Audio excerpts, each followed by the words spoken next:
Is the person you're dating, or maybe an ex that you have that you're so frustrated with, are they avoidant, narcissistic, or just not that into you? This is what I want to use this video to help you determine. And by the way, if you're new to this channel, it's called Confessions of an Avoidant. My name is Wando. Hi, I'm avoidant. But I talk about attachment from the lens of someone who's avoidant on this channel, life experiences of someone that's avoidant.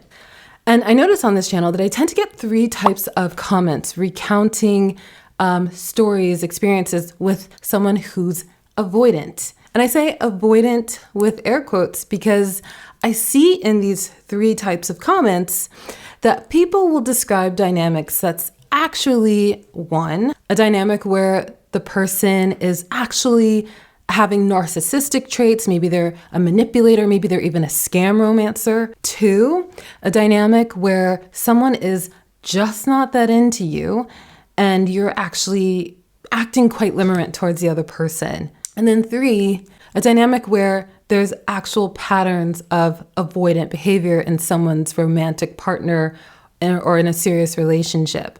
And that's going to be a huge theme in this video, the word pattern and patterns of behavior. So I wanted to go through each of these 3 types of comments and read 3 example comments for each. I didn't want to call anyone out, so I just wrote a fictional example comment for each of these 3 scenarios. So I'm going to start by reading the example comment and then describing what actual kind of dynamic it is.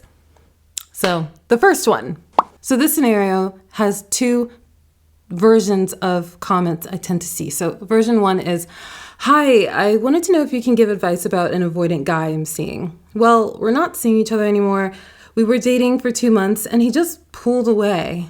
I mean, he still messages me a couple of times here and there, which triggers my anxious attachment style. I've tried to talk to him about it, and at first he didn't want to, but then after a while, he said he likes me, but his feelings just aren't as strong. But he still messaged me a couple of times after he said this, so it's just so confusing." And then version 2, example 2. "Hi, thanks so much for this video. It reminds me so much of a situation with this woman I have a connection with. We talk online all the time and we hung out a couple of times, but I just feel like she's growing more and more distant from me. I feel like she's avoidant because I understand she's busy with her job. I don't pester her with texts all day, but I'm getting frustrated because I want to see her more and she seems to be just fine with talking online sometimes. So I'm not sure how to get her to, activate and come closer to me." Okay, so those are both examples of someone who's just not that into you. This is totally normal that someone will hang out with you a few times, or even it's normal if they're just talking to you online.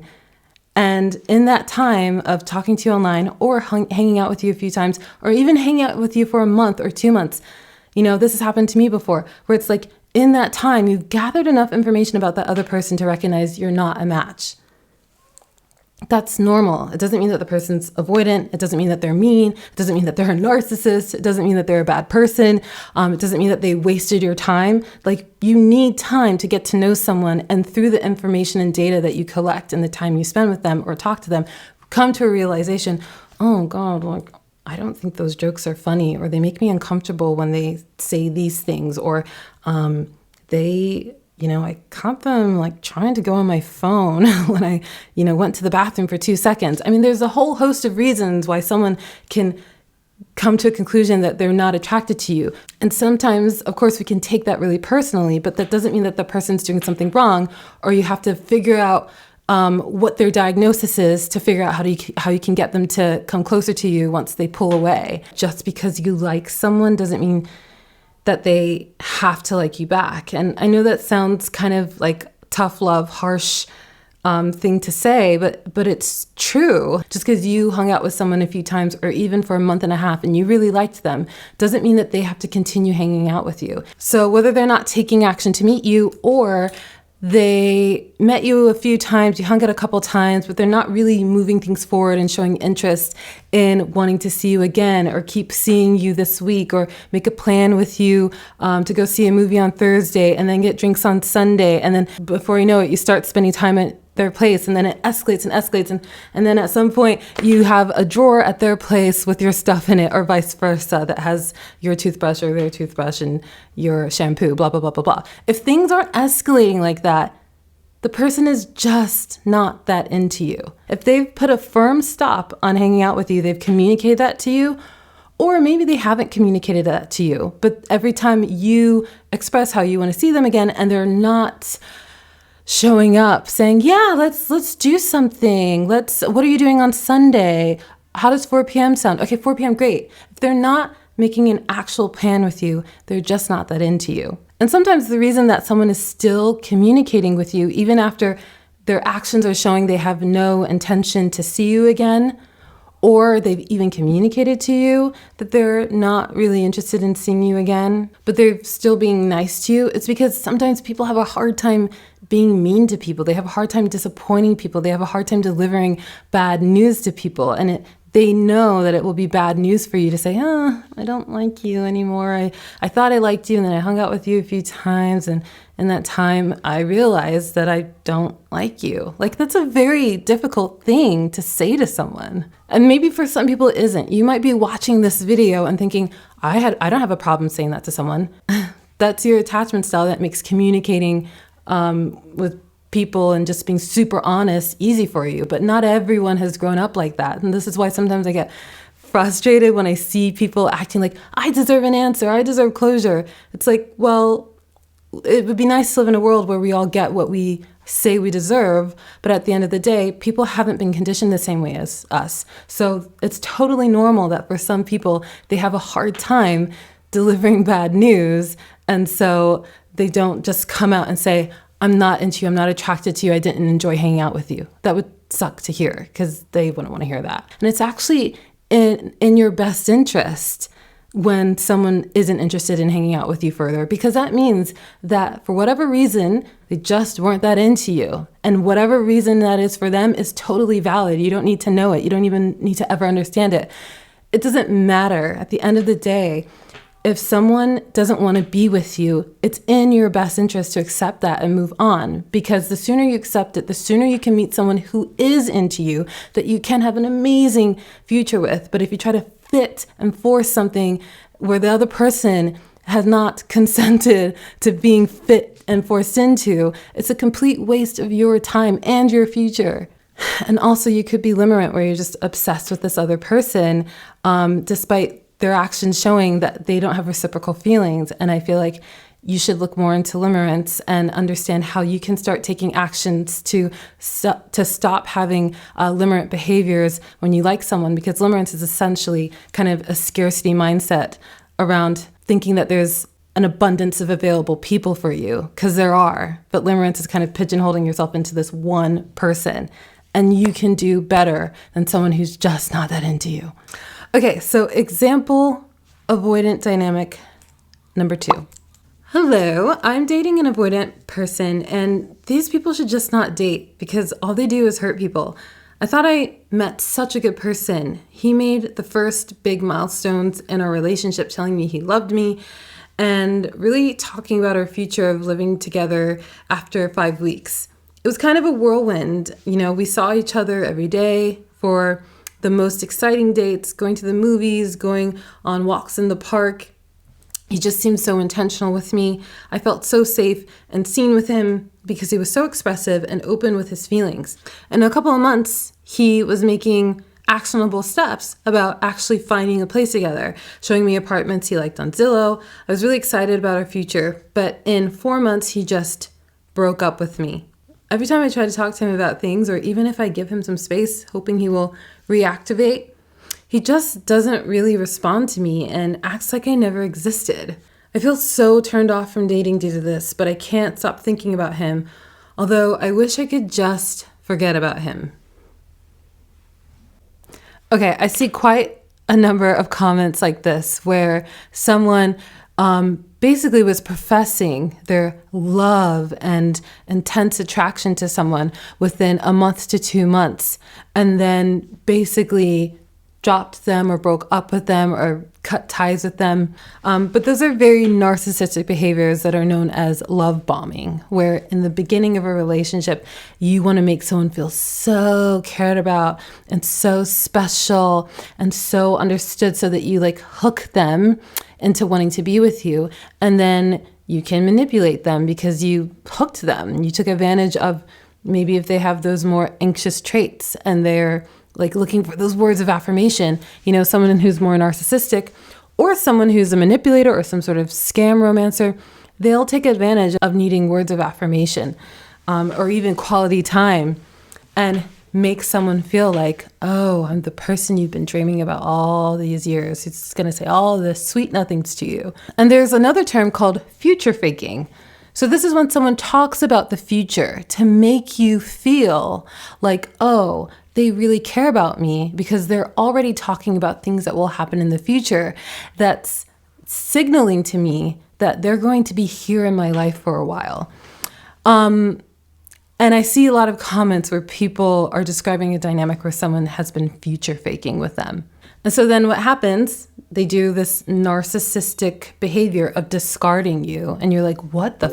You feel like you've been in a car accident because you're like, what happened? What just happened? Why was this person professing their love for me and they just discarded me? And that's a very narcissistic thing. It's not very avoidant because, one, avoidant people aren't always the most vulnerable, and we're not always the most open with our feelings. We have a difficult time professing our feelings because we received such negative conditioning and such negative reinforcements around communication and vulnerability in our upbringing. So we're not the quickest people to like communicate like our feelings and have these big professions of how we feel. It's just not very avoidant at all. I get so frustrated when people describe these kind of dynamics as avoidant. It's the opposite of avoidance. I'm not saying no avoidance can ever be a narcissist, but I'm saying this particular description is very not avoidant. I also think it's very non-avoidant that someone is, wanting to spend all this time with you, which is essentially very codependent behavior. Someone who's wanting to spend all this time with you, always talk to you, again, not very avoidant behavior, and then they suddenly just discard you. With avoidance, there's a pattern. Again, we're going to talk more about pattern when I get to the avoidant example, but there's a pattern of spending time needing space, spending time needing space, spending time needing space. A lot of avoidants aren't like this one person in the first couple of months where they're like this extreme of spending so much time with you. And then this other extreme of being like, I'm dumping you today. I'm done with you. I'm going to ghost you. Oh, you're going to text me a few times needing closure. Yeah, I'm just not going to respond. And I'm going to act like you never existed. That's so mean. So yeah, and I think what is happening is, anyway, this is my theory, but I think people are very fixated on the discard stage of that narcissistic scam artist manipulator dynamic. And they conflate being discarded as someone needing space or pulling away, which avoidants do.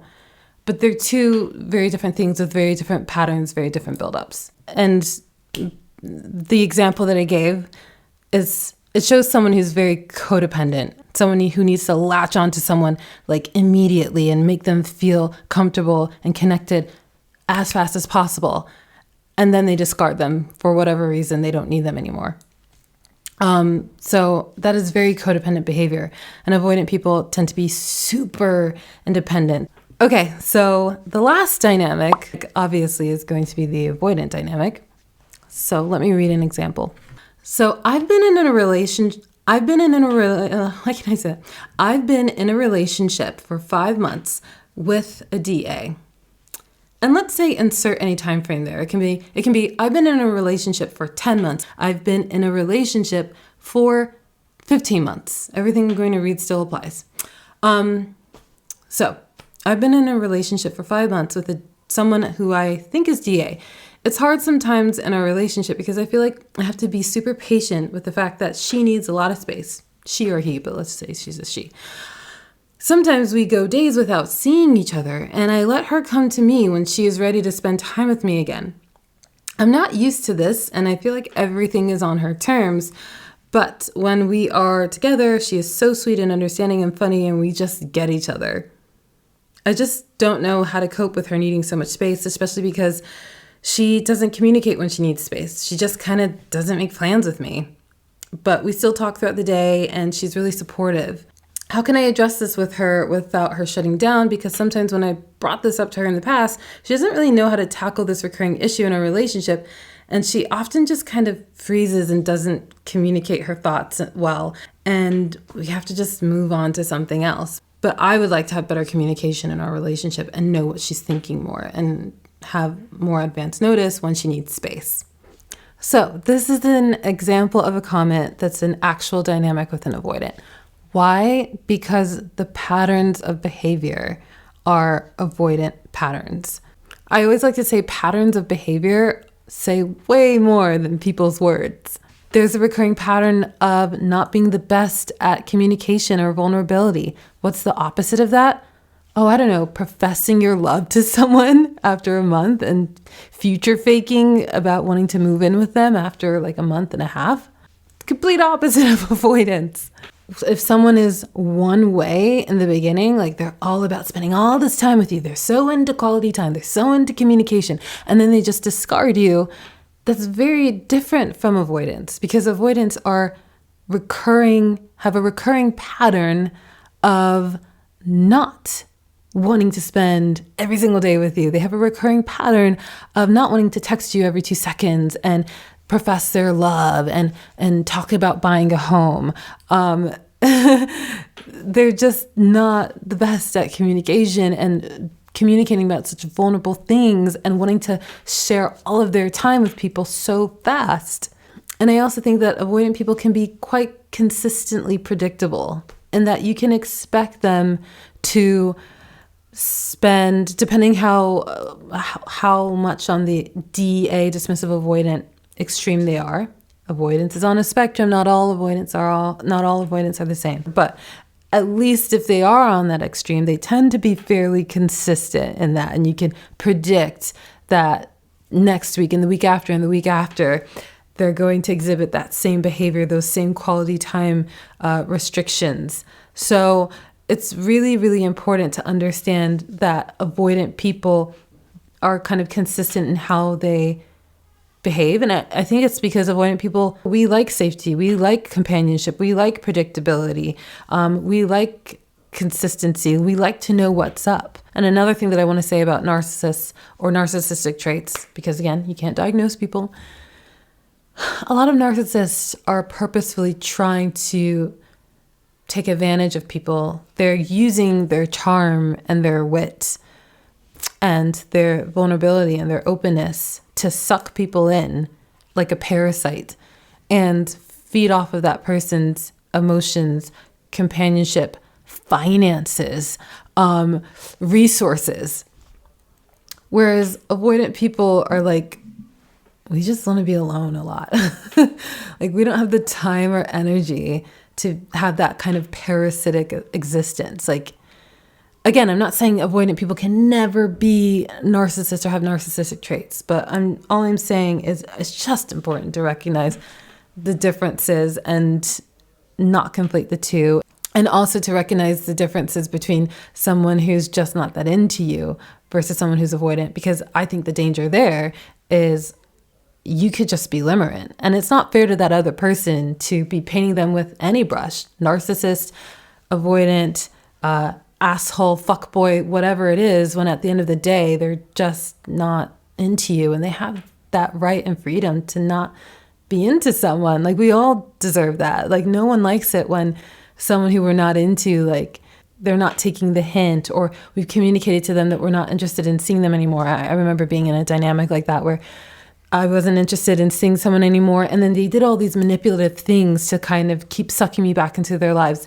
Like really dark things, like talking about like medical scares and stuff like that to try to keep sucking me back into their life and to keep maintaining a line of communication with me. And after a while, I realized that they were like lying about a lot of things. And I was so frustrated. And I'm like, wow, this person went to such great lengths, such manipulative lengths to stay in contact with me, because they couldn't accept when I told them that I wasn't interested in us continuing to date, you know? So instead of just assuming the person is an avoidant and try to fix them, maybe you should accept the end of something, not be so obsessed with the diagnosis of the other person or getting to the bottom of the other person or getting inside their mind, but just working on your attachment trauma, how you can heal, how you can be open to only receiving love and affection from people who are secure, and work on making yourself secure as well. That's why we're all here, to be accountable for our behaviors, our actions, our maladaptive traits. That's why I created this channel, because I'm all about having an honest conversation. So I hope you guys appreciate this video, and comment how you feel about some of the things I talked about. I'm very interested to see some of your comments in this video. I'll see you guys in the next video. Bye.